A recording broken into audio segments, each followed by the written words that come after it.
should we get into the reading? I already have the gloves on. Done.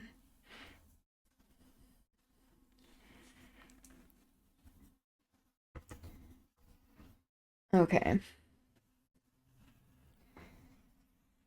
So the previous chapter, Kathy and Nellie were walking outside and they ran into Heathcliff, and he said to Kathy that Linton is doing very poorly because she hasn't been coming around, that they haven't been corresponding, that they stopped writing letters.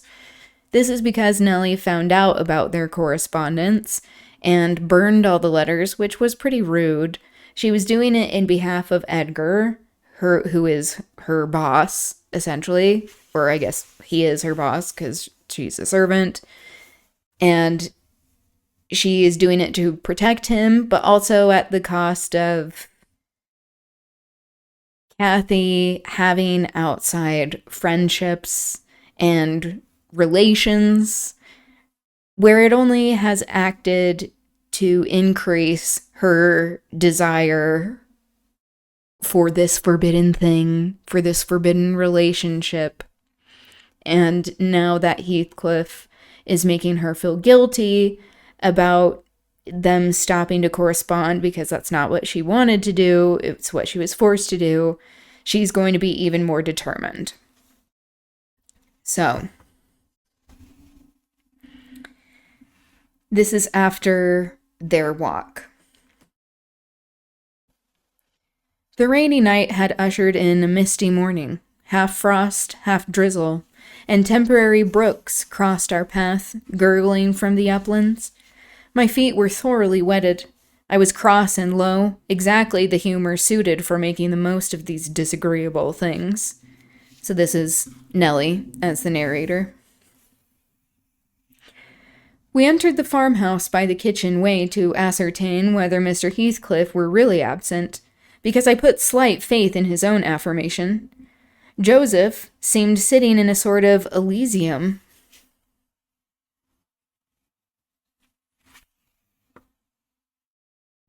We have a footnote. Place of ideal happiness. Is that how you say that? I'm gonna look this up. I don't know if I've actually tried saying that out loud. Elysium?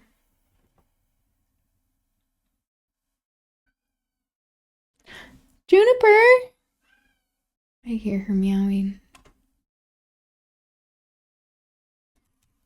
Come here, bug!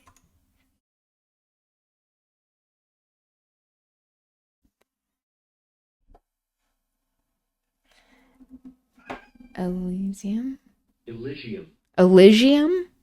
Elysia. Elysium? That was not what I said. Hi! Hello!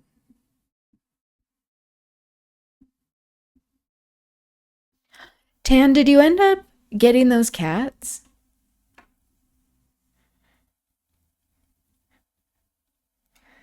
Okay, Elysium. I was way off.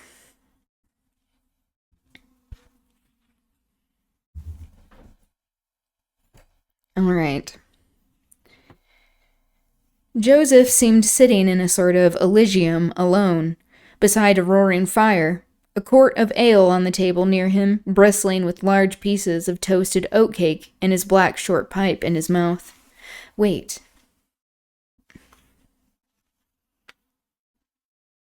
Oh, okay. So this isn't...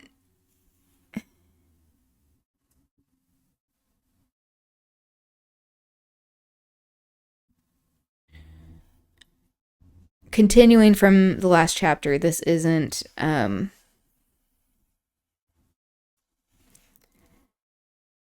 situation that I thought it was. So that night, it was the end of that night, and then the next day, they're going to Wuthering Heights. So that's where we're at. I don't know if that was already like made clear to other people, but I'm just discovering that. You have a call this Saturday? That's so exciting. That's so fun. I hope it goes well, goes how you want it to.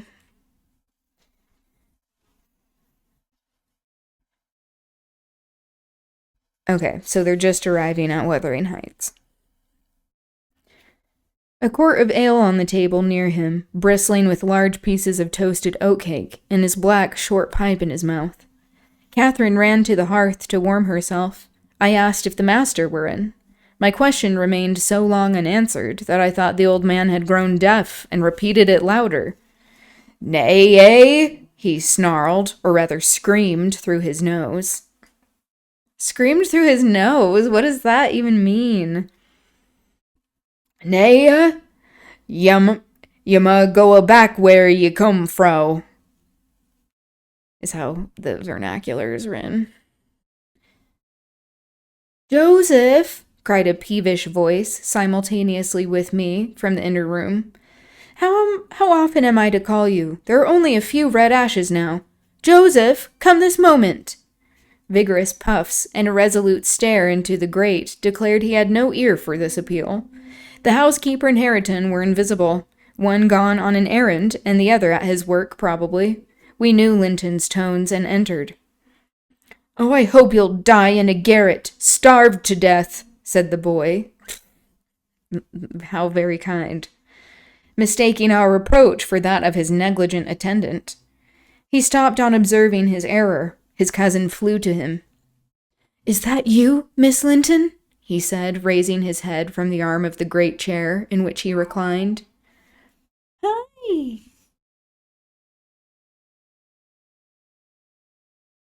Hi, Timmy. Hello. Hi. Come here.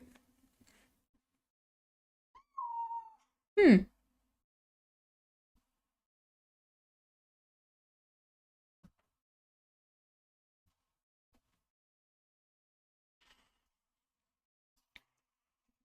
Okay. Something that I think is also interesting about Emily Bronte's writing is that she shows people having this kind of natural inclination to be cruel when there are these very strict hierarchies of human dignity. That when they are taught by society that oppression is necessary and cannot be disassembled, that people then perpetuate these systems in order to feel like they have a place, that they have control over their circumstances when they don't actually. And it shows how people are. There is this idea of people behaving a certain way in public and also in private that was very taboo to do at the time. To be like, oh yeah, people can be extremely cruel when they aren't in public. And it's not shying away from that fact.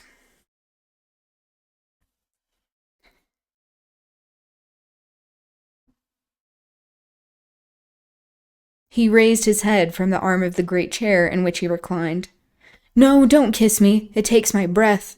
Dear me, Papa said you would call, continued he, after recovering a little from Catherine's embrace, while she stood by looking very contrite. Will you shut the door, if you please? You left it open, and those detestable creatures won't bring coals to the fire. It's so cold. I stirred up the cinders and fetched a scuttle full myself. The invalid complained of being covered with ashes, but he had a tiresome cough and looked feverish and ill, so I did not rebuke his temper. Well, Linton, murmured Catherine, when his Hi. What's up?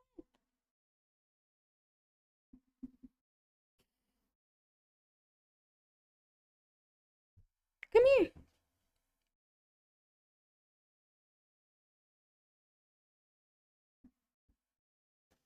She acts like she's so busy.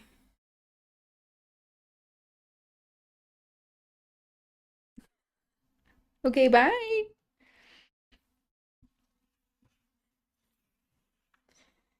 She had a very urgent message to relay.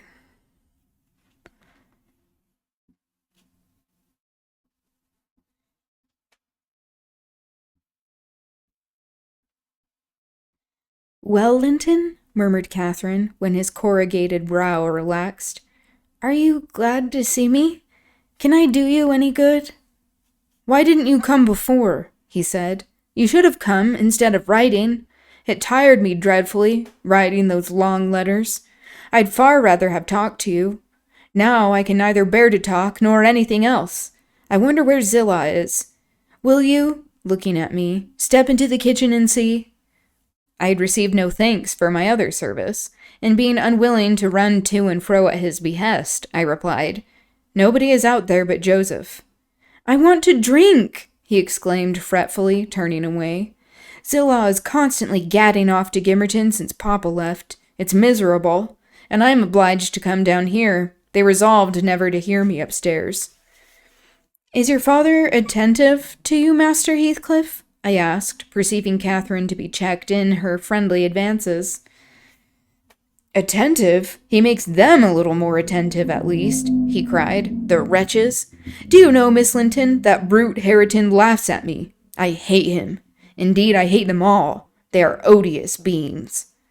Cathy began searching for some water. She lighted on a pitcher in the dresser, filled a tumbler, and brought it.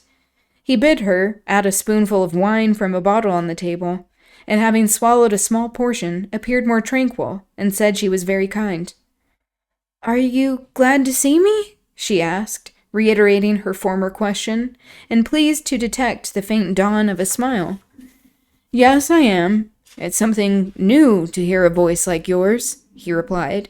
But I have been vexed, because you wouldn't come, and Papa swore it was owing to me. He called me a pitiful, shuffling, worthless thing, and said you despised me, and if he had been in my place, he would be more the master of the Grange than your father by this time. But you don't despise me, do you, miss? I wish you would say Catherine or Cathy, interrupted my young lady. Despise you? No. Next to Papa and Ellen, I love you better than anybody living.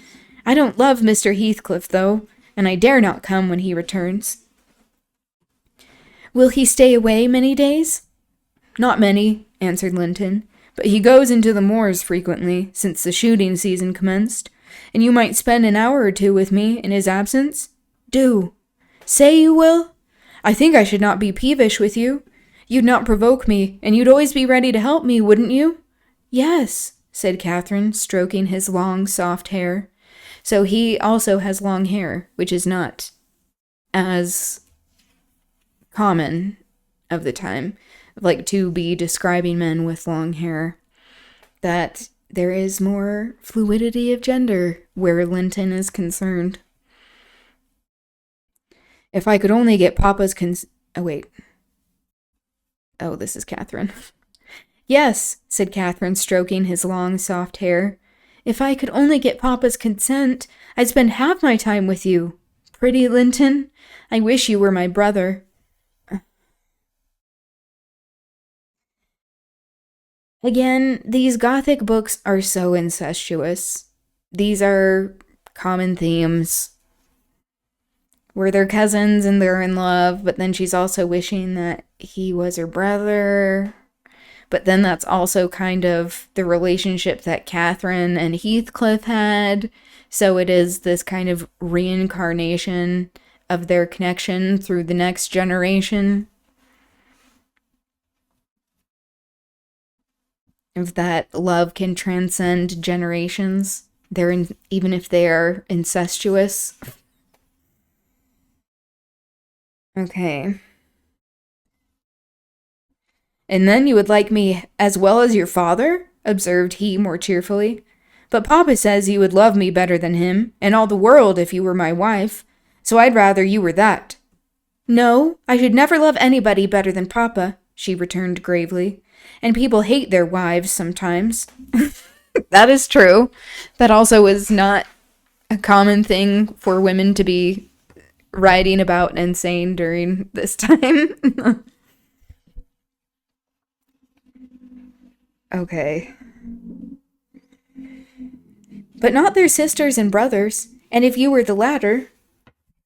Actually, I'm going to put this a little farther away. And if you were the latter, you would live with us, and Papa would be as fond of you as he is of me. Linton denied that people ever hated their wives, but Kathy affirmed they did, and in her wisdom, instanced his own father's aversion to her aunt. Fair. I endeavored to stop her thoughtless tongue. I couldn't succeed till everything she knew was out. Master Heathcliff, much irritated, asserted her relation was false. Papa told me, and Papa does not tell false... Oh, wait. This is Catherine. Papa told me, and Papa does not tell falsehoods, she answered pertly. My Papa scorns yours, cried Linton. He calls him a sneaking fool. Yours is a wicked man, retorted Catherine, and you are very naughty to dare repeat what he says. He must be wicked to have made Aunt Isabella leave him as she did. She didn't leave him, said the boy. You shan't contradict me. She did, cried my young lady. Well, I'll tell you something, said Linton. Your mother hated your father. Now then. Oh, exclaimed Catherine, too enraged to continue. And she loved mine, added he. Well, I mean, Heathcliff has been honest with Linton this whole time. He's been honest with all of the children. At least he has that going.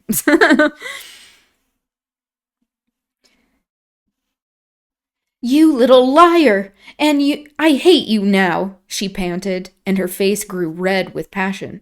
She did, sang Linton, sinking into the recess of his chair and leaning back his head to enjoy the agitation of the other disputant who stood behind. So again, people like enjoying being cruel to others as well is like a major theme in this book, and how that is very much human nature, especially in these systems of domination. Hush, Master Heathcliff, I said. That's your father's tale too, I suppose. Well, it's true. It isn't. Hold your tongue, he answered. She did, Catherine. She did.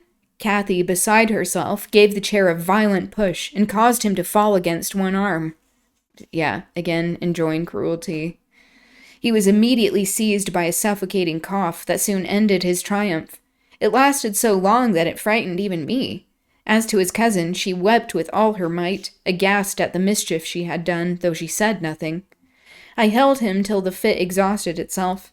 Then he thrust me away and leant his head down silently. He's probably feeling ashamed of what happened, but Nellie was helping him. Catherine quelled her lamentations also, took a seat opposite, and looked solemnly into the fire. How do you feel now, Master Heathcliff? I inquired, after waiting 10 minutes. I wish she felt as I do, he replied. Spiteful, cruel thing. Hareton never touches me. He never struck me in his life, and I was better today. And there, his voice died in a whimper. I didn't strike you, muttered Kathy, chewing her lip to prevent another burst of emotion.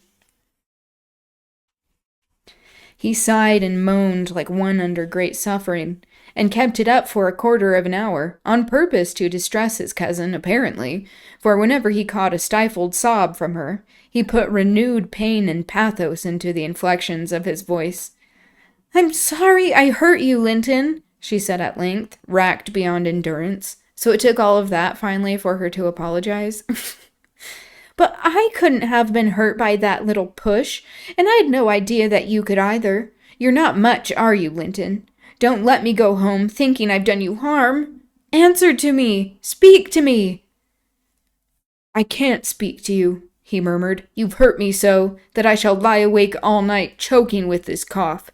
If you had it, you'd know what it was, but you'll be comfortably asleep while I'm in agony, and nobody near me. I wonder how you would like to pass those fearful nights. And he began to wail aloud for very pity of himself. Since you are in the habit of passing dreadful nights, I said, it won't be Miss who spoils your ease. You'd be the same had she never come. However, she shall not disturb you again, and perhaps you'll get quieter when we leave you. She's like, then we'll leave. Must I go? Asked Catherine dolefully, bending over him. Do you want me to go, Linton? You can't alter what you've done, he replied pettishly, shrinking from her, unless you alter it for the worse by teasing me into a fever.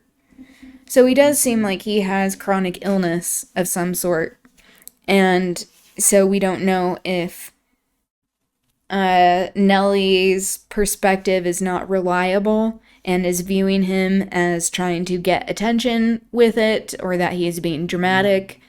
There also is this element of a possibility of him playing it up for the sake of having a guest. So we have to acknowledge both of these things at the same time.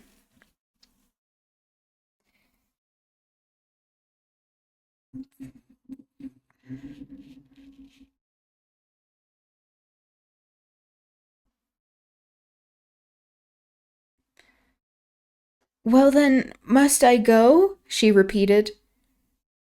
Let me alone at least, said he. I can't bear you talking. She lingered and resisted my persuasions to departure. A tiresome while, but as he neither looked up nor spoke, she finally made a movement to the door, and I followed. We were recalled by a scream.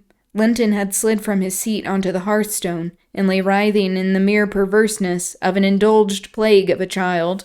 That's a very ableist thing to say. Determined to be as grievous and harassing as it can. I thoroughly gauged his disposition from his behavior, and saw at once it would be folly to attempt humoring him. Not so my companion. She ran back in terror, knelt down and cried and soothed and entreated till he grew quiet from lack of breath, by no means from compunction at distressing her. I shall lift him onto the settle, I said, and he may roll about as he pleases. We can't stop to watch him. I hope you are satisfied, Miss Cathy, that you are not the person to benefit him, and that his condition of health is not occasioned by attachment to you. Now then, there he is. Come away. As soon as he knows there is nobody to care for his nonsense, he'll be glad to lie still. She replaced a cushion under his head and offered him some water. She rejected the latter and tossed uneasily on the former as if it were a stone or a block of wood. She tried to put it more comfortably. I can't do with that, he said. It's not high enough. Catherine brought another to lay above it. That's too high, murmured the provoking thing. How must I arrange it, then? She asked despairingly. He twined himself up to her, and she half knelt by the settle and converted her shoulder into a support. No, that won't do, I said. You'll be content with the cushion, Master Heathcliff. Miss has wasted too much time on you already. We cannot remain 5 minutes longer. Yes, we can, replied Cathy. He's good and patient. Now, he's beginning to think I shall have far greater misery than he will tonight, if I believe he is the worse for my visit, and then I dare not come again. Tell the truth about it, Linton, for I mustn't come if I have hurt you. You must come to cure me, he answered. You ought to come because you have hurt me. You know you have, extremely. I was not as ill when you entered, as I am at present, was I? But you made yourself ill by crying and being in a passion. I didn't do it all, said his cousin.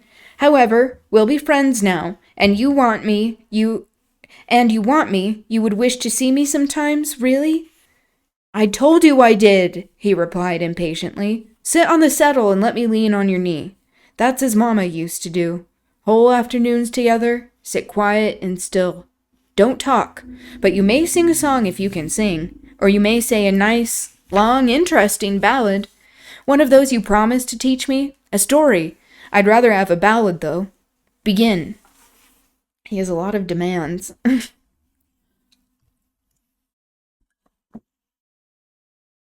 Whoops.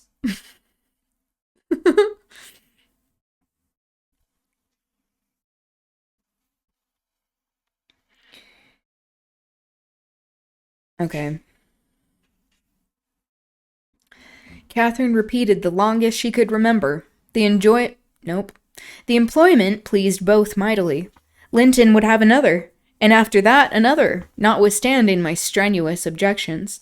And so they went on until the clock struck 12, and we heard Hareton in the court returning for his dinner. "And tomorrow, Catherine? Will you be here tomorrow?" asked young Heathcliff, holding her frock as she rose reluctantly. "No," I answered, "nor next day neither." She, however, gave a different response, evidently, for his head cleared as she stooped and whispered in his ear. "You won't go tomorrow, recollect, miss," I commenced, when we were out of the house. "You are not dreaming of it, are you?" She smiled. "Oh, she's dreaming of it, all right." "Oh, I'll take good care," I continued. "I'll have that lock mended, and you can escape by no way else." "I can get over the wall," she said, laughing. "The Grange is not a prison, Ellen, and you are not my jailer. And besides, I'm almost 17. I'm a woman, and I'm certain Linton would recover quickly if he had me to look after him. I'm older than he is, you know, and wiser, less childish, am I not? And he'll soon do as I direct him with some slight coaxing.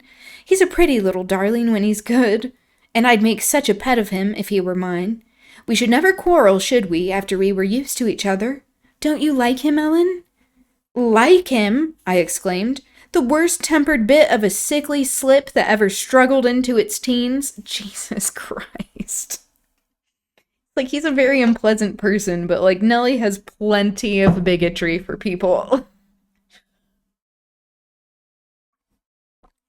Okay.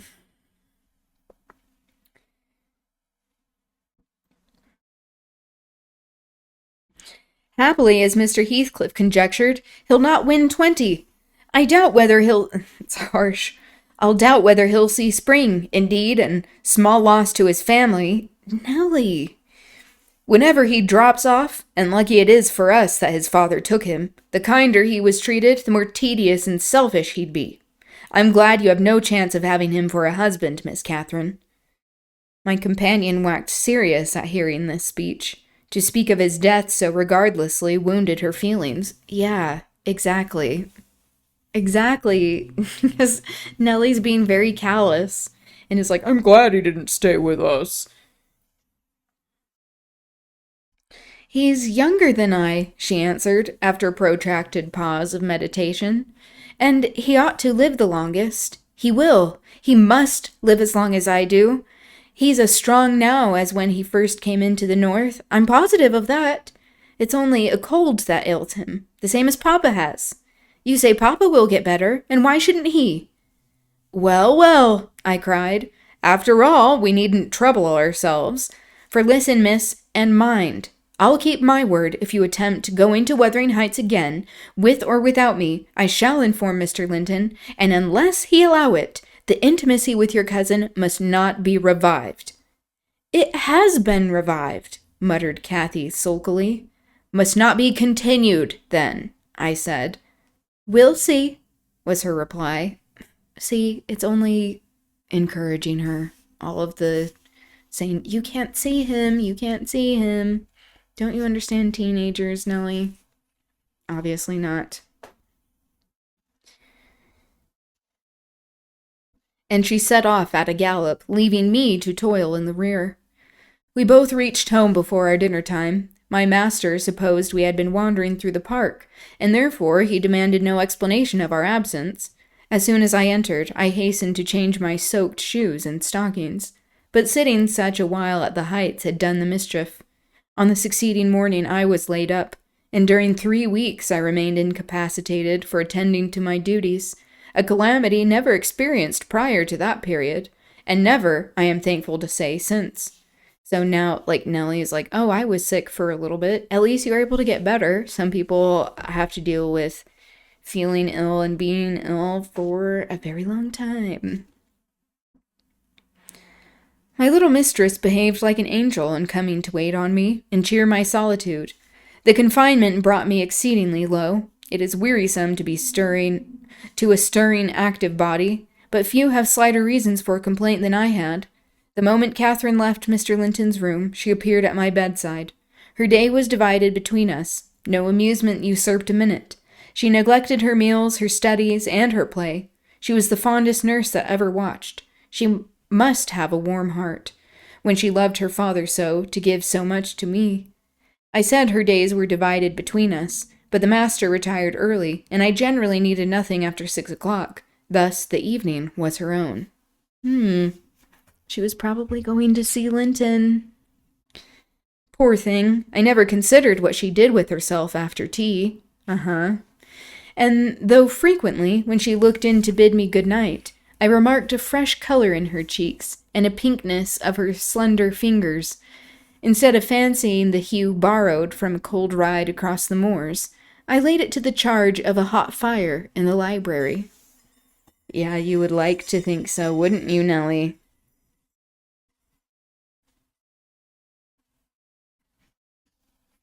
Okay. That's the end of chapter 9. I have some time, though. I'll start on chapter 10. At the close of 3 weeks, I was able to quit my chamber and move about the house, and on the first occasion of my sitting up in the evening, I asked Catherine to read to me because my eyes were weak. We were in the library, the master having gone to bed. She consented rather unwillingly, I fancied, and imagining my sort of books did not suit her, I bid her please herself in the choice of what she perused. She selected one of her own favorites and got forward steadily about an hour. Then came frequent questions. "Ellen, are not you tired? Hadn't you better lie down now? You'll be sick keeping up so long, Ellen." No, dear, I'm not tired," I returned continually. Perceiving me immovable, she essayed another method of following her disrelish for her occupation. Method of showing her disrelish. Oh, meaning her not relish. It changed to yawning and stretching and, "Ellen, I'm tired." "Give over then and talk," I answered. That was worse. She fretted and sighed and looked at her watch till 8, and finally went to her room, completely overdone with sleep, judging by her peevish, heavy look and the constant rubbing she inflicted on her eyes. The following night she seemed more impatient still, and on the 3rd, from recovering my company, she complained of a headache and left me. I thought her conduct odd, and having remained alone a long while, I resolved on going and inquiring whether she were better, and asking her to come and lie on the sofa instead of upstairs in the dark. No Catherine could I discover upstairs. Obviously. Exactly. Are you done with your workout? Is that what the emojis mean? No Catherine could I discover upstairs, and none below. The servants affirmed they had not seen her. I listened at Mr. Edgar's door. All was silence. I returned to her apartment, extinguished my candle, and seated myself in the window. The moon shone bright, a sprinkling of snow covered the ground, and I reflected that she might possibly have taken it into her head to walk about the garden for refreshment. I did detect a figure creeping along the inner fence of the park, but it was not my young mistress. On its emerging into the light, I recognized one of the grooms. Time to nourish with the soma food. Time to nourish the soma with food. Something that is interesting about this book, the anti-establishment arc, continuing this theme, is that Emily Bronte was giving the narrator an opinion of someone who is in a lower class. Normally these stories would be written from the perspective of people with a title, with access to property, and this is primarily done or told through the lens of Nellie, who is a servant. It sets itself up to be accepted by the readership of the time of Emily Bronte because it is kind of under the illusion that that Nellie is relating this story to Mr. Lockwood, who now owns the property. So it is technically from his perspective, but she's doing the narration throughout the entire thing, which is a subversion of that power structure that is in the form and also representative of many aspects of the text, which is interesting.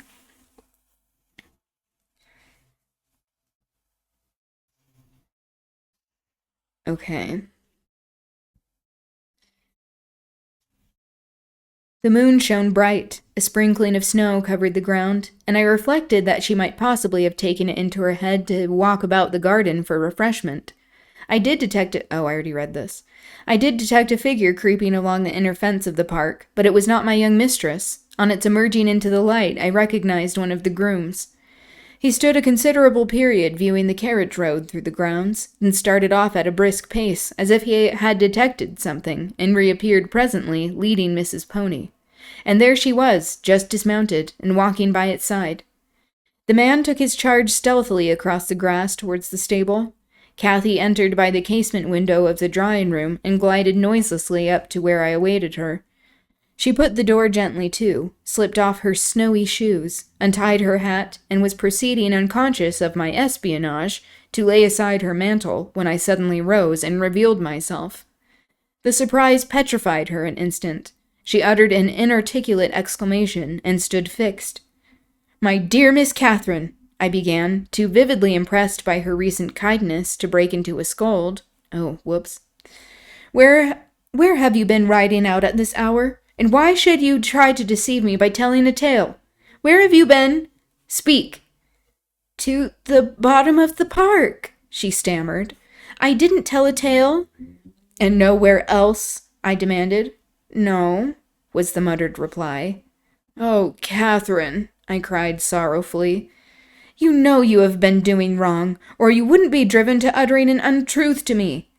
That does grieve me. I'd rather be 3 months ill than hearing you frame a deliberate lie." She sprang forward, and bursting into tears, threw her arms round my neck. "Well, Ellen, I'm so afraid of you being angry," she said. "Promise not to be angry, and you shall know the very truth. I hate to hide it." We sat down in the window seat. I assured her I would not scold whatever her secret might be, and guessed it, of course, so she commenced. "I've been to Wuthering Heights, Ellen, and I've never missed going a day since you fell ill, except thrice before and twice after you left your room. I gave Michael books and pictures to prepare Minnie every evening, and to put her back to the stable. You mustn't scold him either, mind. I was at the Heights by 6:30, and generally stayed till 8:30, and then galloped home. It was not to amuse myself that I went. I was often wretched all the time. Now and then I was happy, once in a week, perhaps. At first I expected there would be sad work persuading you to let me keep my word to Linton, for I had engaged to call again the next day when we quitted him. But as you stayed upstairs on the morrow, I escaped that trouble, and while Michael was refastening the lock of the park door in the afternoon, I got possession of the key, and told him how my cousin wished me to visit him, because he was sick and couldn't come to the Grange, and how Papa would object to my going. And then I negotiated with him about the pony. He is fond of reading, and he thinks of leaving soon to get married, so he offered, if I would lend him books out of the library, to do what I wished, but I preferred giving him my own, and that satisfied him better. On my second visit, Linton seemed in lively spirits, and Zillah, that is their housekeeper, made us clean room, and a good fire, and told us that Joseph was out at a prayer meeting, and Hareton Earnshaw was off with his dogs, robbing our woods of pheasants, as I heard afterwards. We might do what we liked. She brought me some warm wine and gingerbread, and appeared exceedingly good-natured, and Linton sat in the armchair, and I in the little rocking chair on the hearthstone, and we laughed and talked so merrily, and found so much to say. We planned where we would go, and what we would do in the summer. I needn't repeat that, because you would call it silly. One time, however, we were near quarreling. He said the pleasantest manner of spending a hot July day was lying, from morning till evening, on a bank of heath in the middle of the moors, with the bees humming dreamily about among the bloom, and the larks singing high up overhead, and the blue sky and bright sun shining steadily and cloudlessly. That was his most perfect idea of heaven's happiness. Mine was rocking in a rustling green tree, with a west wind blowing, and bright white clouds flitting rapidly above, and not only larks, but throstles and blackbirds and linnets and cuckoos pouring out music on every side, and the moors seen at a distance, broken into cool, dusky dells, but close by great swells of long grass undulating in waves to the breeze, and woods sounding water, and the whole world awake and wild with joy. He wanted all to lie in an ecstasy of peace. I wanted all to sparkle and dance in a glorious jubilee. Wow, Kathy has a way with words, a way of describing things. It also is talking about like them describing their ideal day as getting more insight into their inner lives, where where Linton, what all he has known really is being confined in many spaces, that his ideal place is being out on the moors, which is interesting that it's not a description of the town that he came from, that now this place has become something that he views as happiness, probably because of Catherine. And that Catherine, that her focus was on more of liveliness and reminders of life because she has been so isolated. I said his heaven would only be half alive, and he said mine would be drunk. I said I should fall asleep in his, and he said he could not breathe in mine, and began to grow very snappish. At last we agreed to try both as soon as the right weather came, and then we kissed each other and were friends. After sitting still an hour, I looked at the great room with its smooth, uncarpeted floor, and thought how nice it would be to play in if we removed the table. And I asked Linton to call Zillah in to help us, and we'd have a game at Blind Man's Bluff. She should try to catch us. You used to, you know, Ellen. He wouldn't, therefore there was no pleasure in it, he said. But he consented to play at ball with me. We found two in a cupboard, among a heap of old toys, tops and hoops and battledores and shuttlecocks. One marked C and the other H. I wished to have the C because that stood for Catherine, and the H might be for Heathcliff, his name. But the brand came out of H, and Linton didn't like it. So those are probably the elder Catherine and Heathcliff that these things belong to. Just, again, like repeating history, kind of this reincarnation of these people and their love, but also how it is still troubled and problematic in many ways. I beat him constantly, and he got cross again and coughed, and returned to his chair that night, though he easily recovered his good humor. He was charmed with 2 or 3 pretty songs, your songs, Ellen, and when I was obliged to go, he begged and entreated me to come the following evening, and I promised. Minnie and I went flying home as light as air, and I dreamt of Wuthering Heights and my sweet, darling cousin till morning. On the morrow I was sad, partly because you were poorly, and partly that I wished my father knew and approved of my excursions, but it was beautiful moonlight after tea, and as I rode on, the gloom cleared. I shall have another happy evening, I thought to myself, and what delights me more, my pretty Linton will. I trotted up their garden and was turning round to the back, when that fellow Earnshaw met me, took my bridle, and bid me go in the front entrance. He patted Minnie's neck and said she was a bonny beast, and appeared as if he wanted me to speak to him. I only told him to leave my horse alone, or else it would kick him. He answered in his vulgar accent. Again, the classism of her saying that she doesn't like his accent. It's a Yorkshire accent. And he also has not had, like, tutors to change his pronunciation in the image or sound of colonizers, I guess I should say. It wouldn't do much hurt if it did, and surveyed its legs with a smile. That's Earnshaw, that's Hareton talking. I was half inclined to make it try. However, he moved off to open the door, and as he raised the latch, he looked up to the inscription above and said with a stupid mixture of awkwardness and elation, "Miss Catherine, I can read yon now." Wonderful, I exclaimed.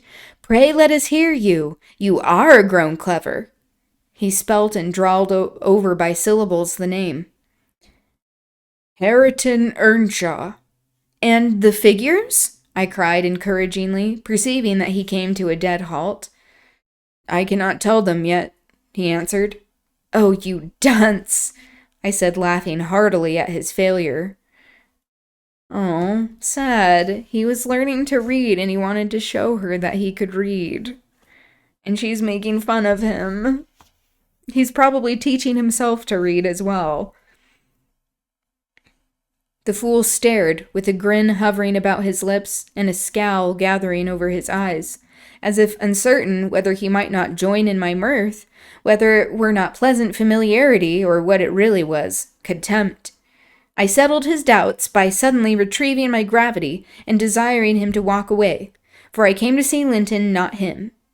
He reddened, so again, just constantly this desire to put people in their place when they are dissatisfied in this system of oppression where everyone is hurt because human dignity should not be distributed in this hierarchical manner, that people then use it as an excuse to feel better about themselves and justify their positions by being cruel to other people who they view as below them.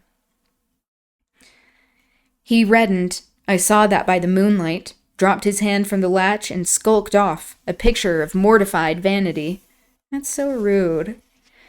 He imagined himself to be as accomplished as Linton, I suppose, because he could spell his own name, and was marvelously discomfited that I didn't think the same. Stop, Miss Catherine, dear, I interrupted. I shall not scold, but I don't like your conduct there. No, you should scold her.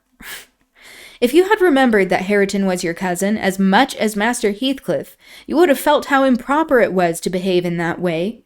At least it was praiseworthy ambition for him to desire to be as accomplished as Linton, and probably he did not learn merely to show off. You had made him ashamed of his ignorance, before I have no doubt, and he wished to remedy it and please you.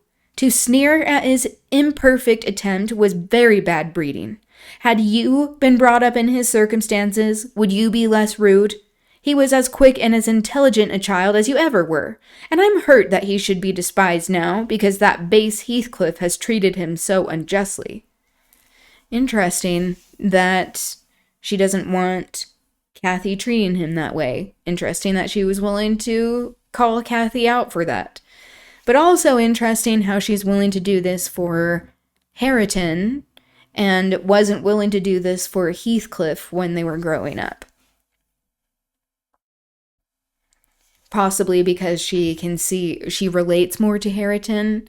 She's like, oh, we're in the same class, essentially, or being forced to be in the same class. It's even more unjust for him because he technically should not be in this, degraded position.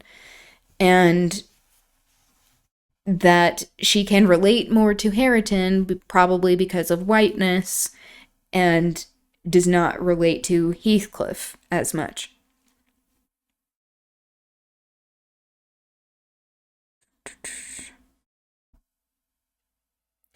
Well, Ellen, you won't cry about it, will you? She exclaimed, surprised at my earnestness. But wait! And you shall hear if he has conned his ABC to please me, and if it were worthwhile being civil to the brute. I entered. Linton was lying on the settle, and half got up to welcome me.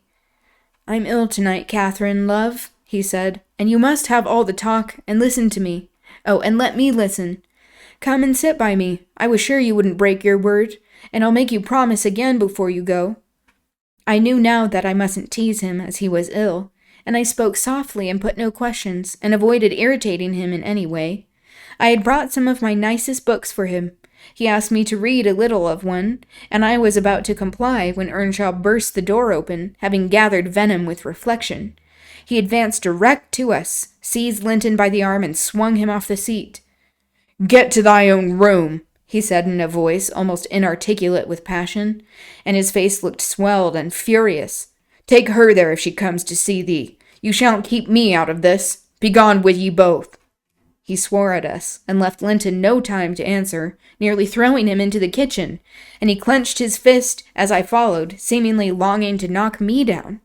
I was afraid for a moment, and I let one volume fall. He kicked it after me and shut us out. I heard a malignant, crackly laugh by the fire, and turning beheld that odious Joseph, standing, rubbing his bony hands and quivering.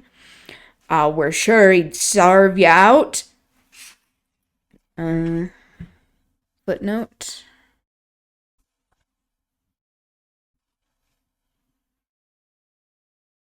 Take revenge is what sarve you out means. "He's a grand lad. He's getting to right spirit in him. He knows as weel as I do who's sud to master yonder. Eek, eek, eek. He mad ye skift properly. Eek, eek, eek." I don't know what that's supposed to mean. Ick, ick, ick. Like, perhaps. Skift is shift. "Where must we go?" I said to my cousin, disregarding the old wretch's mockery. Linton was white and trembling. He was not pretty then, Ellen. Oh no, he looked frightful, for his thin face and large eyes were wrought into an expression of frantic, powerless fury. He grasped the handle of the door and shook it. It was fastened inside. "If you don't let me in, I'll kill you! If you don't let me in, I'll kill you!" He rather shrieked than said. "Devil! Devil! I'll kill you! I'll kill you!" Joseph uttered his croaking laugh again. "There, that's to father," he cried. "That's father. We've allus summat arther side in us. Never heed, Hareton. Lad dunnot be feared. He cannot get at thee." I took hold of Linton's hands and tried to pull him away, but he shrieked so shockingly that I dared not proceed. At last his cries were choked by a dreadful fit of coughing. Blood gushed from his mouth, and he fell on the ground. I ran into the yard sick with terror and called for Zillah as loud as I could. She soon heard me. She was milking the cows in a shed behind the barn and hurrying from her work. She inquired what there was to do. I hadn't breath to explain, dragging her in. I looked about for Linton. Earnshaw had come out to examine the mischief he had caused, and was then conveying the poor thing upstairs. Zillah and I ascended after him, but he stopped me at the top of the steps and said I shouldn't go in. I must go home. I exclaimed that he had killed Linton and I would enter. Joseph locked the door and declared I should do no such stuff, and asked me whether I were bound to be as mad as him. I stood crying till the housekeeper reappeared. She affirmed he would be better in a bit, but he couldn't do with that shrieking and din, and she took me and nearly carried me into the house. Ellen, I was ready to tear my hair off.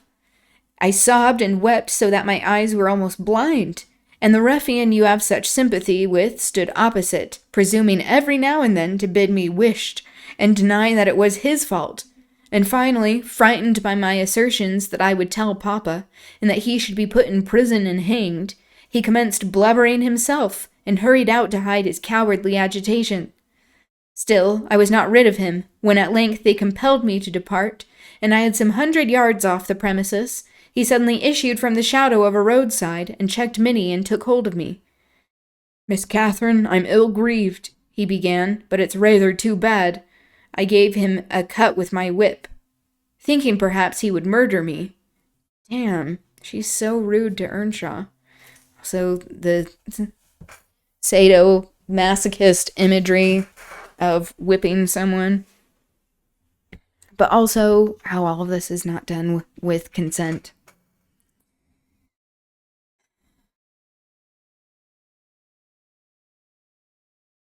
He let go, thundering one of his horrid curses, and I galloped home more than half out of my senses. I didn't bid you good night that evening, and I didn't go to Wuthering Heights the next. I wished to, exceedingly, but I was strangely excited, and dreaded to hear that Linton was dead.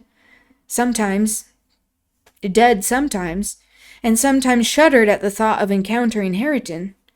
On the third day I took courage, at least. I couldn't bear longer suspense, and stole off once more. I went at 5 o'clock and walked, fancying I might manage to creep into the house and up to Linton's room unobserved. However, the dogs gave notice of my approach. Zillah received me, and saying the lad was mending nicely, showed me into a small, tidy, carpeted apartment, where to my inexpressible joy I beheld Linton laid on a little sofa, reading one of my books. But he would neither speak to me nor look at me through a whole hour, Ellen. He has such an unhappy temper. And what confounded me was when he did open his mouth, it was to utter the falsehood that I had occasioned the uproar, and Hareton was not to blame. He also is probably feeling embarrassed about that situation, and he's taking it out on her. Unable to reply except passionately, I got up and walked from the room. He sent after me a faint, "Catherine." He did not reckon on being answered so, but I wouldn't turn back, and the morrow was the second day on which I stayed at home, nearly determined to visit him no more. But it was so miserable going to bed, and getting up, and never hearing anything about him, that my resolution melted into air before it was properly formed. It had appeared wrong to take the journey once. Now it seemed wrong to refrain. Michael came to ask if he must saddle Minnie. I said yes, and considered myself doing a duty as she bore me over the hills. I was forced to pass the front windows to get into the court. It was no use trying to conceal my presence. "Young master is in the house," said Zillah as she saw me making for the parlor. I went in. Earnshaw was there also, but he quitted the room directly. Linton sat in the great armchair, half asleep. Walking up to the fire, I began in a serious tone, partly meaning it to be true. "As you don't like me, Linton, and as you think I come on purpose to hurt you, and pretend that I do so every time, this is our last meeting. Let us say good-bye, and tell Mr. Heathcliff that you have no wish to see me, and that he mustn't invent any more falsehoods on the subject." "Sit down and take your hat off, Catherine," he answered. "You are so much happier than I am. You ought to be better. Papa talks enough of my defects, and shows enough scorn of me to make it natural I should doubt myself. I doubt whether I am not altogether as worthless as he calls me frequently. And then I feel so cross and bitter, I hate everybody. I am worthless, and bad in temper, and bad in spirit, almost always. And if you choose, you may say goodbye. You'll get rid of an annoyance. Only, Catherine, do me this justice. Believe that if I might be as sweet, and as kind, and as good as you are, I would be. As willingly, and more so, than as happy and as healthy. And believe that your kindness has made me love you deeper than if I deserved your love. And though I couldn't, and cannot help showing my nature to you, I regret it, and repent it, and shall regret and repent it till I die." I felt he spoke the truth, and I felt I must forgive him. And though he should quarrel the next moment, I must forgive him again. We were reconciled, and we both cried, both of us, the whole time I stayed. Not entirely for sorrow, yet I was sorry for Linton. Had that distorted nature, just pitying him, his disability. He'll never let his friends be at ease, and he'll never, or perhaps taking it out on other people, his pain. He'll never let his friends be at ease, and he'll never be at ease himself. I've always gone to his little parlor since that night, because his father returned the day after. About 3 times, I think, we have been merry and hopeful, as we were the first evening. The rest of my visits were dreary and troubled. Now, with his selfishness and spite, and now with his sufferings. But I've learned to endure the former with nearly as little resentment as the latter. Mr. Heathcliff purposely avoids me. I've hardly seen him at all. Last Sunday, indeed, coming earlier than usual, I heard him abusing poor Linton, cruelly, for his conduct of the night before. I can't tell how he knew of it, unless he listened. Linton had certainly behaved provokingly. However, it was the business of nobody but me, and I interrupted Mr. Heathcliff's lecture by entering and telling him so. He burst into a laugh, and went away, saying he was glad I took the view of the matter. Since then, I've told Linton he must whisper his bitter things. Now, Ellen, you have heard it all, and I can't be prevented from going to Wuthering Heights, except by inflicting misery on 2 people. Whereas, if you'll only not tell Papa, my going need disturb the tranquillity of none. You'll not tell, will you? It will be heartless if you do. I'll make up my mind on that point by tomorrow, Miss Catherine, I replied. It requires some study. And so I'll leave you to your rest and go think it over. I thought it over aloud in my master's presence.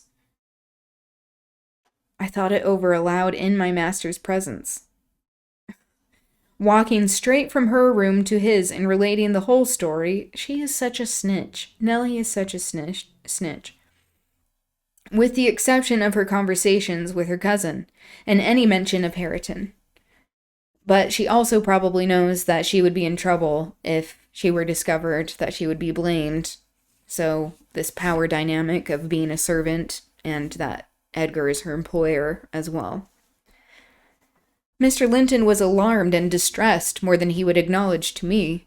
In the morning, Catherine learnt my betrayal of her confidence, and she learnt also that her secret visits were to end. Just again, Nellie telling her secrets. In vain she wept and writhed against the interdict, and implored her father to have pity on Linton. All she got to comfort her was a promise that he would write, and give him leave to come to the Grange when he pleased, but explaining that he must no longer expect to see Catherine at Wuthering Heights. Perhaps, had he been aware of his nephew's disposition and state of health, he would have seen fit to withhold even that slight consolation. Because Nellie doesn't like him, and is like, he's too selfish. Okay. Finish chapter 10. Alright. That's going to be it for me today, this week. I keep forgetting to do banned book club.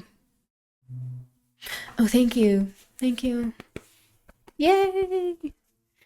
We'll do banned book club next week. Next Wednesday. And get into more of the importance of decolonizing. Yes, The Giver, exactly. And it's Lois Lowry's birthday on March 20th. Fun fact. Love the YouTube channel. Oh, the VODs that I've been uploading? Yes, of course. Let me get that link for you.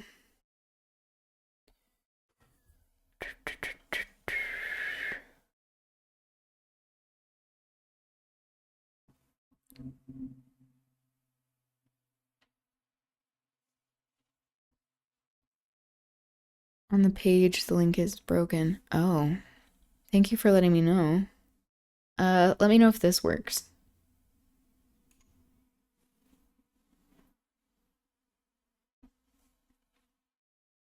I'll update that.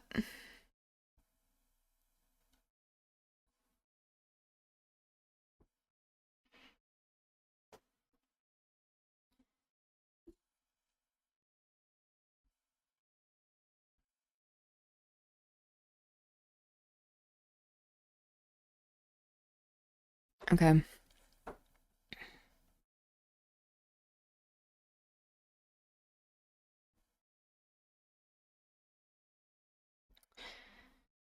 Yeah, let me know if... Is it not working? Here. Let me see.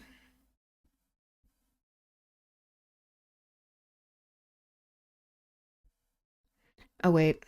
This is probably it.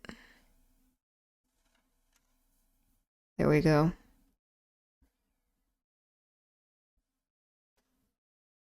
I need to also update that on my profile.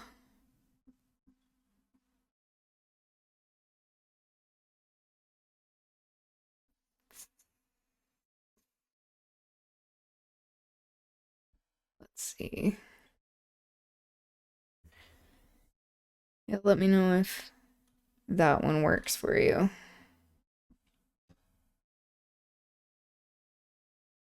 Okay. Yay! I'm not always the most consistent at updating the Discord. That's my disclaimer. Yeah, thanks for asking for it and for letting me know about that. I've been wondering because I'm not that savvy at Discord. But we're working on it. Yeah. That's going to be it for me today. This week. But thank you for being here. It was really nice chatting with you.